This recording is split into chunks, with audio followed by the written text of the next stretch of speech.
I have the same birthday as Nico, by the way, October 16th. Did you not know that? Oh, cool.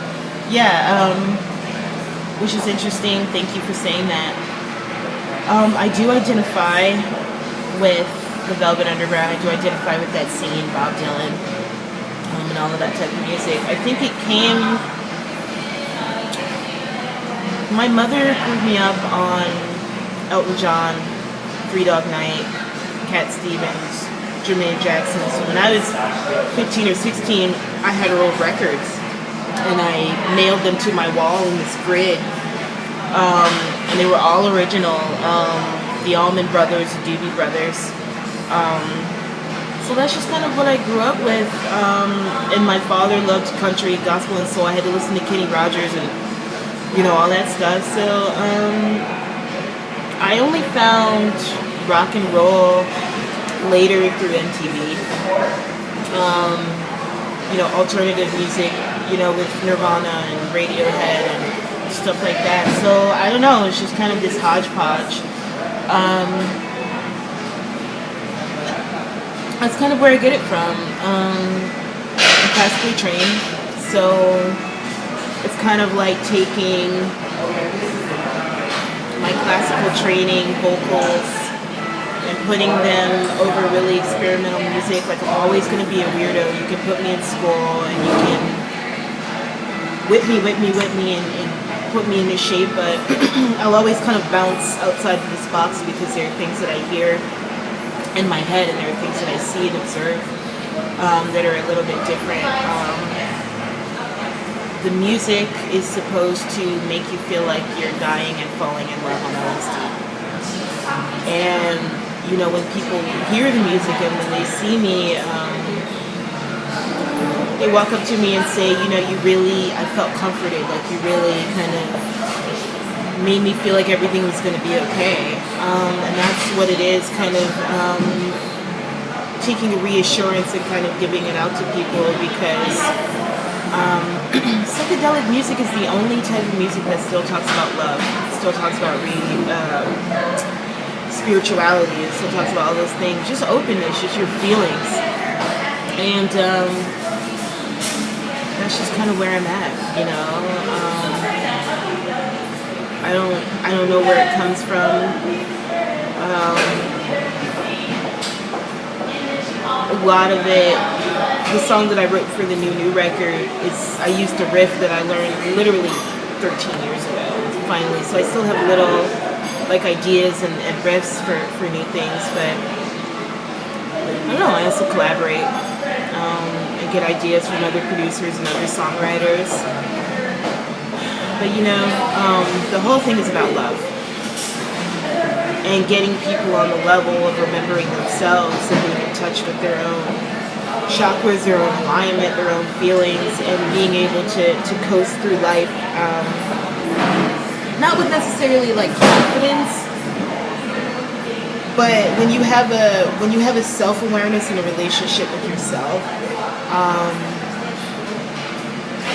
things are just less, they affect you just so much less. Confrontation, stress when you're on the bus or taking a cab or late to something. Those things just get to you less and less when you're fulfilling your own purpose and you love yourself pretty much.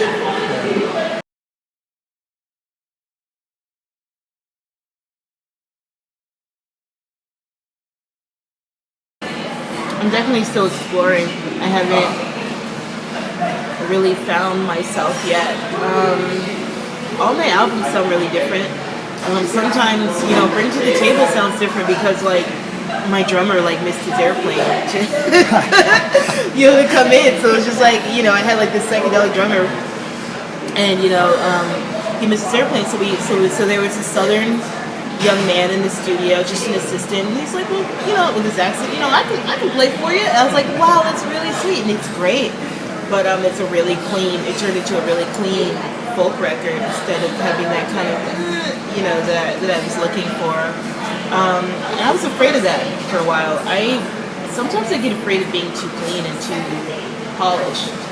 um, because I've had advice from managers, labels, especially when I was really young. I thought I wanted to be on a major label. Maybe I will. I don't know. But back then, that's what I was shooting for. And I told a lot of different things. I had dreadlocks. You want to color your hair blonde. You need to lose 15 pounds. Your album's too weird. Whatever. So Jordannah and Elizabeth, I have not put out a full-length record yet. I have one called Harvest Time, full album that's unreleased, that I did by myself on GarageBand, and people were really impressed with it. I'm really impressed with it, but it wasn't what I wanted to do. I did the whole thing, like just me, pretty much. I definitely had some friends on it, like members of Scorpion Child, and the Flying Eyes, which was really cool. Really heavy Psych guys. So for this next album, it's gonna be psychedelic. I've been trying to write a country record for like 4 years.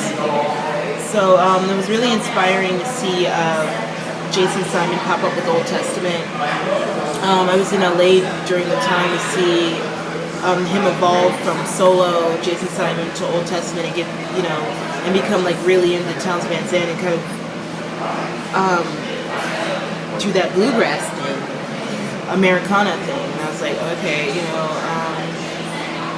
so that was inspiring to kind of help me like break out of my like super weird experimental mode. And I'm like, okay, I'm gonna do a country record. So I ran into a gentleman named Johnny on a radio show from Tulsa, Oklahoma, and he had this song, "A Thousand Roses," and it's a country song. And I was like, okay. So with that, so learning from him and getting that song, I was able to kind of build a tapestry, which is what I'm doing now. But no, I'm still exploring.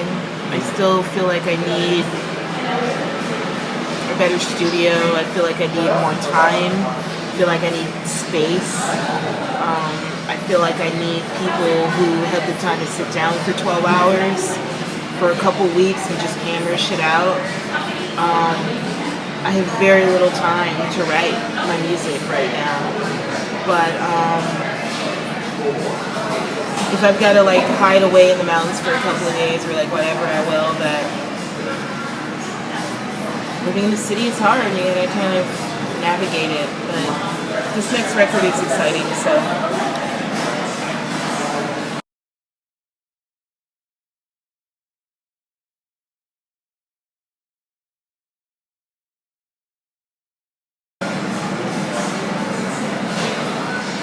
I told Kyle DiMartini of Down Dirty Shake about what the song. We were jamming one night, and he looked at me and he said, "What's your songwriting process? Like, we're always so busy. We like had time to like actually write the talk for the first time.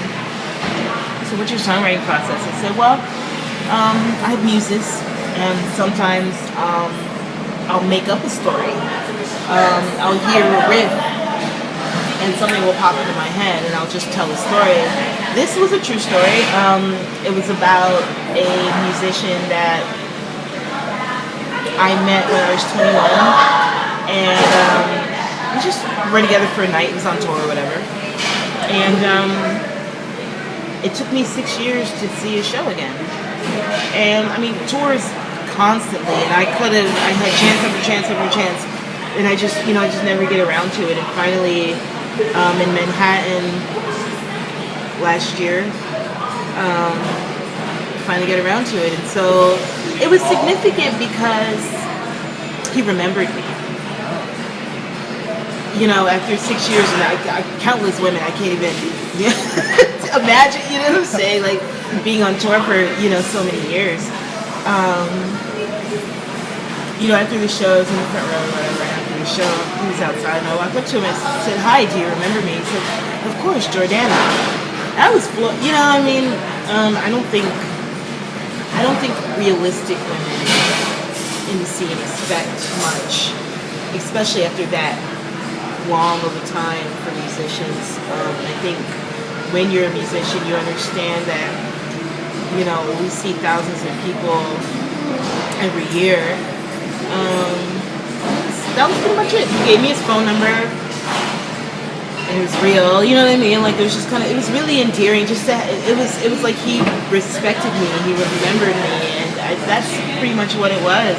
And it's true. Last time I saw him, he was on drugs. Last time I saw him, I was 21. You know, it's just a very catchy. But yeah, it was important to me.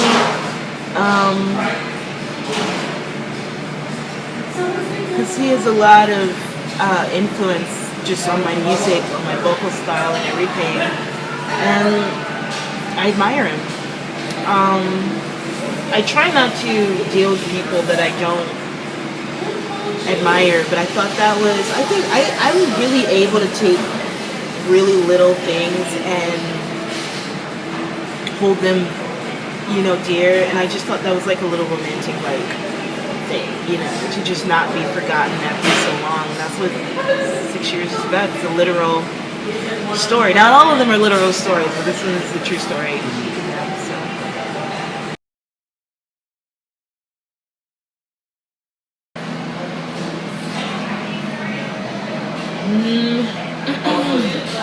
Writing songs does not come easy to me. It used to be easier. Now I'm older and pretty mellow. I don't have like these like tumultuous emotions anymore. The last record, Bring to the Table, I can't remember how easy it became, but it was a hard record to write because it was 6 years was a nice song, but there are some other songs that were about turmoil and a lot of pain. Lately I've been second guessing myself. I sat on Bring to the Table for almost a year after it was recorded.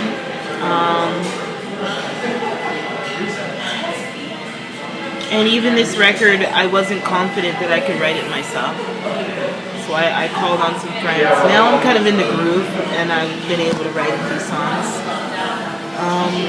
But mainly I need a concept of the full album. So like I don't want to speak too early because I don't know what it's going to evolve into, but it's supposed to be called 777. It's supposed to be kind of a general like spiritual kind of love song, but nothing too deep. Just supposed to be an honest record. It depends. Songwriting is not easy for me.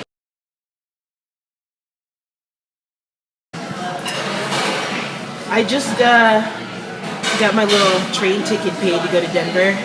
So I think we're going to be playing Denver, Boulder, and Colorado Springs, hopefully. Definitely Denver. Probably do some press, and then we're working towards Europe, January 2015. We're booked for a television show in Berlin, psychedelic television show, which is exciting. And maybe throughout, I don't have a long timeline. It's already September almost, and we're planning on going to Europe in January, so I don't know how many shows I can squeeze in between 4 months while I'm still throwing events, or while I'm still writing the record, while I'm still doing all these things. But Rocky Mountains will be nice. Maybe I'll shoot down to LA, maybe Portland, Seattle. I toured the East Coast pretty extensively recently last year, so I'll scoot back around probably in the spring of 2015 for the East Coast. But that's what's happening. I'm taking it one day at a time, and like, I want to thank everybody in my life, my mom and my family, and my friends who like don't look at me like a freak. Like, they take me, after so many years, my mother takes me seriously, and she gives great advice. But even though I don't have a lot of money, I really deeply appreciate the fact that I can be an artist and not treated like a kook. And I feel for artists who work hard and struggle, and their parents are still like, when are you going to get a job? I get that too, but not recently, When are you going to get a job? When are you going to do this? When are you going to do that? I'm almost 30 now, and I'm so thankful for the support, and I don't take it for granted. So thank you too, like, for wanting to hear what I have to say. You know. You know. Thank you. No problem.